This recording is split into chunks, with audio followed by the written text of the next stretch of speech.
Hello everybody, it's Wyvern here with another bit of Total War, Warhammer 2 Quick Match gameplay.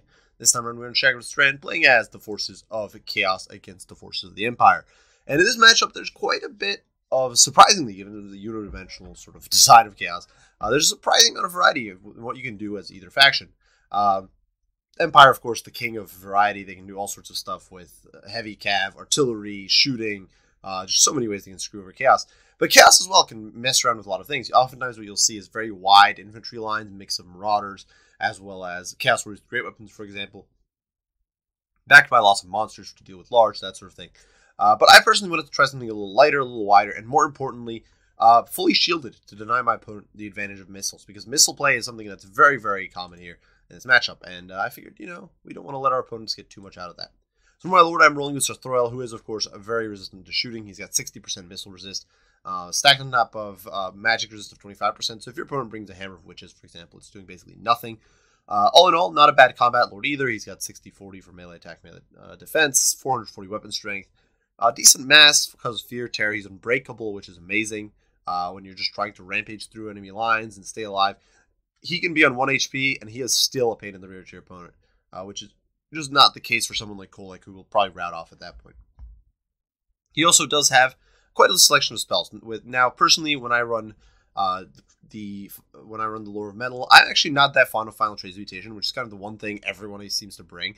But I do like his support spells. So here we've got Plague of Rust to help support our non-AP front line, as well as the Searing Doom to mess up squishy infantry in the back line.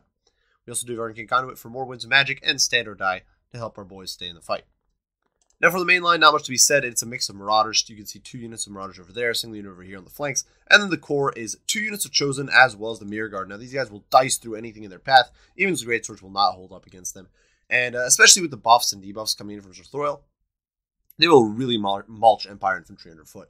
The big problem for them is obviously Empire Heavy Cav and Empire Artillery, which they're very slow, and so they're very easy to sort of exploit with that. But even except for the Mirror Guard, which actually is 38 speed, but even they'll get run over by Cav pretty handily.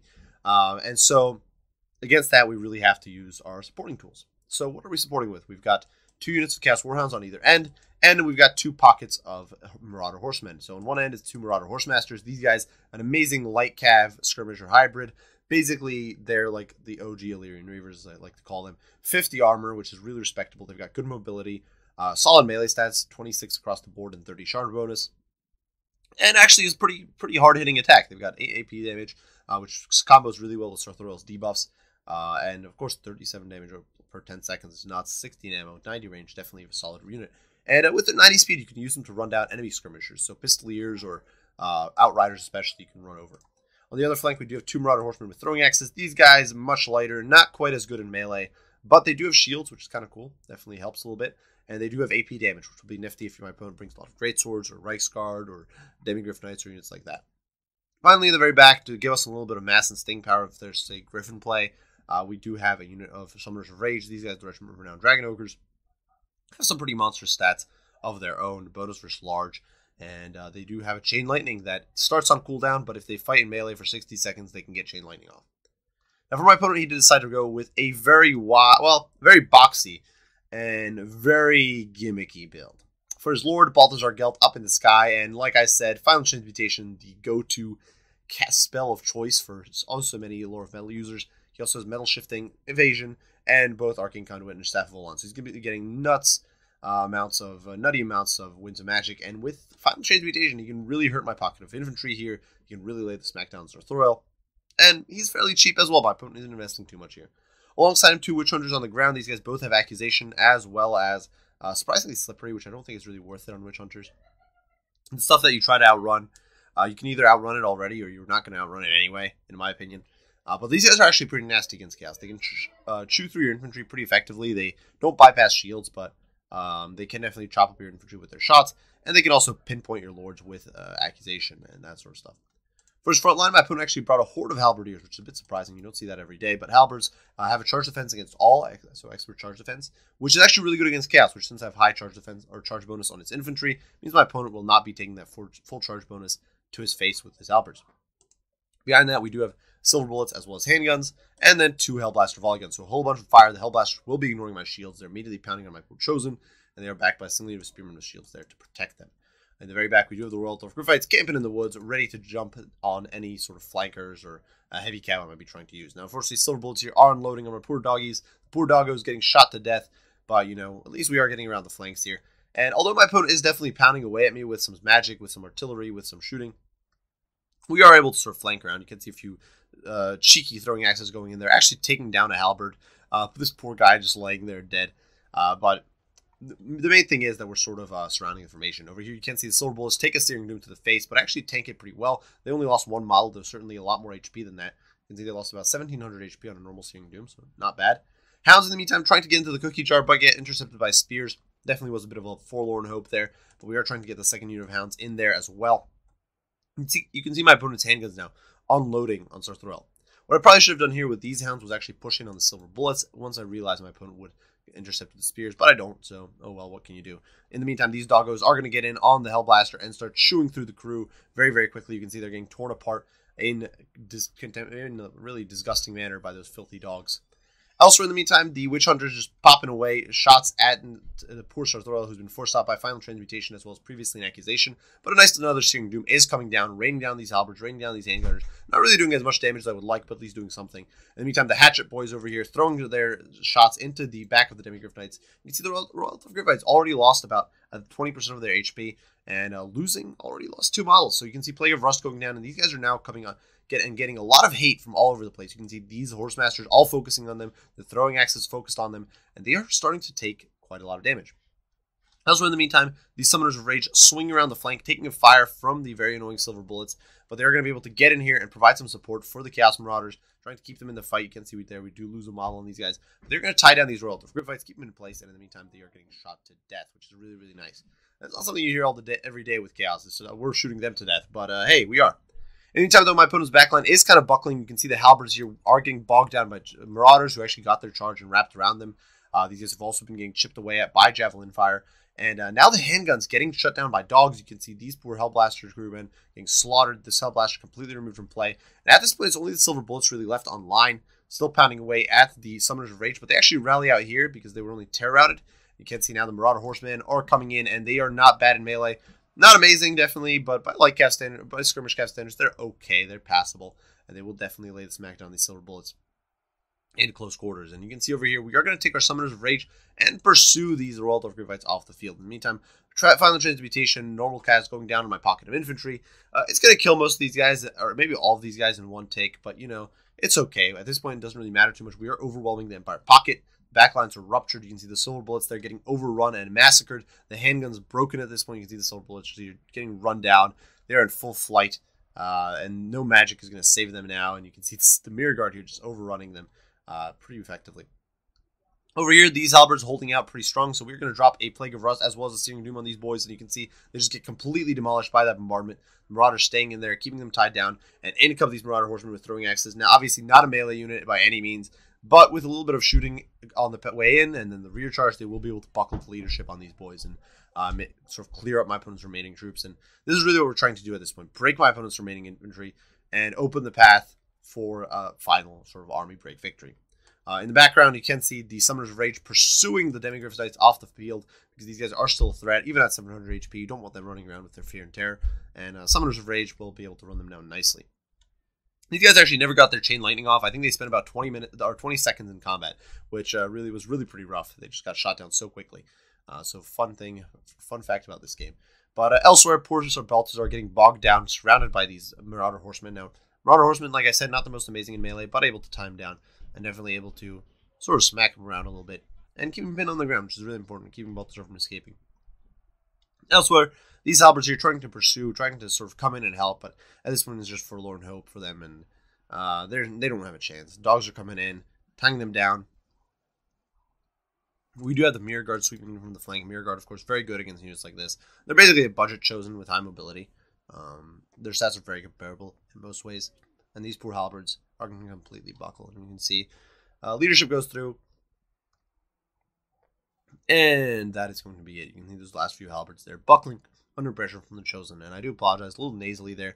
Sort of still not really sick, but still nasally, still a little mucusy. But regardless, Taking an overlooking look of the battle, we can see that this build works pretty well. I do think this is a pretty solid Chaos building in the Empire. It's something most Empire players do not expect. I think most Empire players expect you to go with a lot of heavy monster play. They expect you to go with, say, Shaggoths and Kolek or something. Or even if they expect Sartorial, they do expect some Shaggoth play in there. They expect some big monsters. And with this, you don't really give them that. Sure, the Summoners of Rage are in there as a sort of last-ditch effort, but in the frontline fight, it's just chosen to a pretty tanky. You've got your Mirror Guard, some Chaos Marauders, and the key thing here is all these harassing units. You've got all these Marauder Horsemen, Horse Masters, Chaos Warhounds, and here in this game, they were just raking up so many kills. Obviously, slaughtering the gun crews, slaughtering the handguns themselves, and really able to lay the smackdown on my opponent's backline troops. And also, they hard counter Demigryph Knights. If you go with Chaos and you try to fight Demigryphs, especially with handgun support, in a normal melee fight, you're probably going to suffer. You're going to lose that fight. You can't fight Demigryphs with Kolek if they've got guns supporting them, and they probably do. So, against in that situation, you're better off just staying away and sort of poking them down, in my opinion. You get much more width that way as well. You're able to compromise that backline much more effectively. So they're also not a bad choice, I think, just for his tankiness against missile play, as well as his magic, and it's just so nifty. Now, for my opponent's build, I do think it's definitely a little bit gimmicky here. The double Witch Hunter, Balthazar Gelt, obviously a bit of a one-trick pony build. I do think Slippery, though, was a bad choice on the Witch Hunters, and I would try to bring an extra cheap spell on Balthazar Gelt. Now, obviously, with a lot of AP, you might not want, say, Plague of Frost. You might not care for that.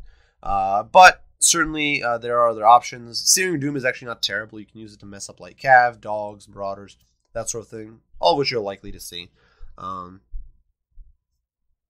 You can also use, I'm trying to think of what else is in there. Not Gain and Scouts, but honestly, you can make some use out of the Glittering Robe as well, because you can cast it on Halberds or cheaper infantry and make them hold a lot longer. So in my opinion, there's definitely, I think you should bring some cheap spells in Balthazar. Ditch Slippery on the Witch Hunters. I also think the Halberds are not necessarily the best choice. They're a very expensive infantry unit, and for what they do, they cost 650 a pop, which is basically a Spearman with shields and a Spearman. It's 25 cheaper than that, so it's you're getting far less coverage for far. That's not really going to do all that much more with their they've got AP, which is great, but with their low melee attack, they're not really going to be doing huge amounts of damage themselves in most situations. So in my opinion, you're kind of better off just bringing Spearmen. Get more width. I think, especially when you're going this heavy on shooting, and I'd say my opponent perhaps went a little too heavy on shooting here as well. 2 handguns with the 2 Witch Hunters, Balthazar Gelt, who can't fight in melee, and then 2 Hellblasters. That's a huge investment into shooting. Just the math. The 2 Witch Hunters are like 800 a pop, so you're looking at 1600 there. Actually, we can go into a custom battle here and just look at how expensive that is, because it is a pretty hefty investment to make. You've got your double Hellblasters, which are 1150 a pop. Then you got these boys, and you got your 2 Witch Hunters, which he brought fully kitted out, so over 836 gold. And you've got almost like 5,500 gold wrapped up in your shooting line, or your firing line, which I think is really difficult to protect. I think personally you'd be better off, say, ditching a Hellblaster volley gun, cutting the Slippery on the Witch Hunters, and that immediately frees up a whole bunch of gold. Suddenly, even if you want to go with this Halberd build, which, whatever, if that's what style you want to play, you can definitely make it work. But for example, if you're doing Quicksilver, you can, let's say you bring just Glittering Robe and Final Transmutation. You still bring Staff of Alans. You can cut out Battle Shifting because it's just not that good. And then you still have a good chunk of gold left over. So what you could do here is you could bring like Royal of Griffites. And then let's say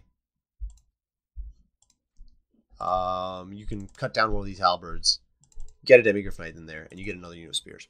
Boom. Suddenly you've got a much better build, in my opinion. You're much more capable of defending your backline. You still have a little bit of that shield breaking ability with the Hellblasters.